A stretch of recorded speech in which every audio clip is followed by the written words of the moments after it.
앞으로 출퇴근 시간대에 한해서 카풀이 허용이 되고 또 택시 산업금제가 폐지될 전망입니다.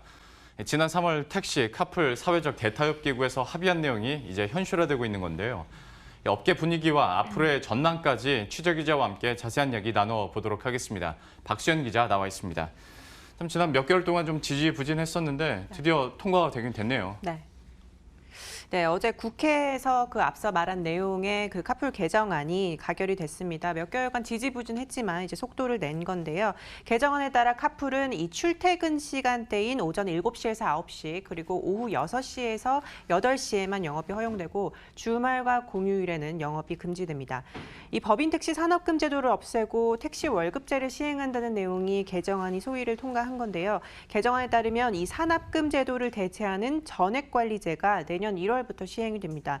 일단 월급제 도입 여건을 갖췄다고 판단한 서울시만 2021년 그러니까 내후년부터 월급제를 시작하고 다른 시도는 이제 5년 이내에 국토부 장관이 지방자치단체와 협의해서 도입하기로 결정을 했습니다. 이번 개정안 내용은 지난 3월 대타협이 도출된 지 약 4개월 만에 나온 후속 조치인데요. 법안은 이번 주 국토위 전체회의를 통과해서 다음 주에 본회의를 통과할 것으로 보입니다. 개정안에 대한 각계 반응도 한번 살펴보도록 하겠습니다. 제 기억으로 물론 택시업계도 봐야겠지만 그 카풀 업체 같은 경우에 특히 뭐 중소 카풀 업체에서는 좀 반발이 당시에 있었던 것으로 기억하는데 이번에 반응은 좀 어떻습니까? 네, 일단 월급제가 좀 고질적으로 갖고 있었던 그 산학금제가 안고 있었던 택시기사의 뭐 열악한 처우나 환경 이런 걸 개선하고자 이제 월급제를 도입을 한 건데 일단 반신반의하고 있습니다. 월급제가 오히려 뭐 기사들의 태만을 부추길 수 있다 이런 우려도 나오고 있고요.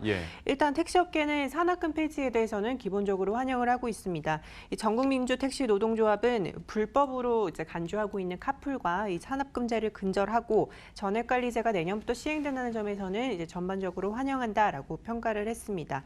반면 카풀 스타트업들은 이번 개정안이 뭐 택시 위주의 모빌리티 개정안이다 이렇게 이제 얘기하면서 반발을 하고 있습니다.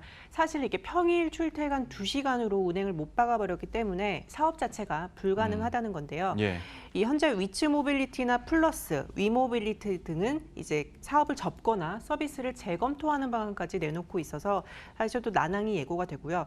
대타협 기구 합의안이 이제 법제화로 이어진다면 사실상 사업을 할 수 없기 때문에 국내에서는 이제 해외로 이전하는 방안까지 검토를 하고 있습니다. 어떤 공유 차량, 공유 승차와 관련해서 택시와 카카오의 카풀이 갈등을 빚다가 이렇게 개정안까지 통과가 됐는데 최근에 이제 택시와 타다로의 갈등이 좀 번지는 모습이잖아요. 여기도 부침이 상당하죠? 네, 그 수카의 자회사 VCNC가 운영하는 이 타다가 이제 중고급 택시 서비스 타다 프리미엄을 내놨는데요. 베타 테스트 운행을 이번 주부터 시작을 했습니다. 기존의 4월 출시가 목표였는데 이 택시기사 반발 등으로 수급이 어려워서 한 약 10대가량으로 겨우 운행을 시작한 겁니다. 택시업계는 이 타다에 개인 택시 면허를 내줄 수 없다라면서 영업을 즉각 중단할 것을 촉구하고 있어서 아마 갈등이 계속 지속될 것으로 보이고요. 현재 빠른 속도로 성장하고 있는 타다는 이제 법망에서 벗어나서 사업을 운영하기 위해 이 직접 고용보다는 이제 인력을 알선하는 고용 형태를 취하고 있는데요. 그렇기 때문에 인력 관리가 뭐 상대적으로 소홀하다 이런 지적도 나오고 있어서 최근에는 성희롱 논란까지 이제 나오면서 얘기가 좀 불거지고 있고요.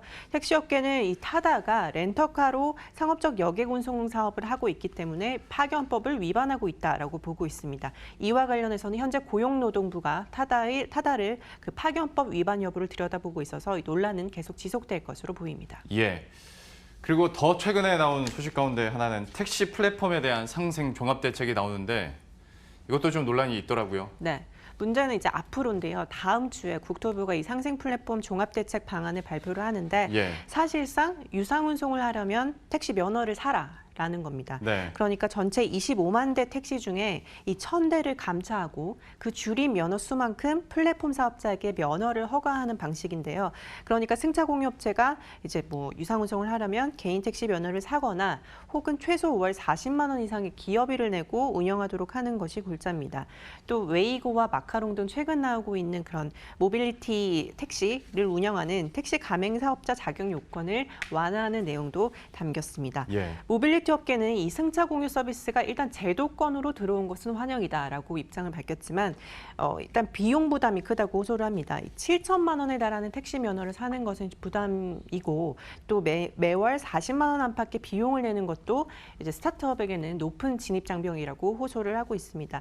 예를 들어 보면 VCNC가 운영하는 그 타다 1000대를 정상적으로 운행하려면 매달 4억 원씩 약 연간 50억 원을 내야 한다는 계산이 나오는데요. 네. 업계는 앞으로 이제 자본력을 중심으로 이 모빌리티 시장이 좀 재편이 될 거다라고 보고 있습니다.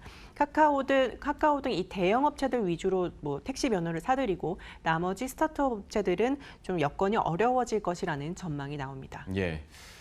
지금까지 박수현 기자와 함께했습니다. 잘 들었습니다.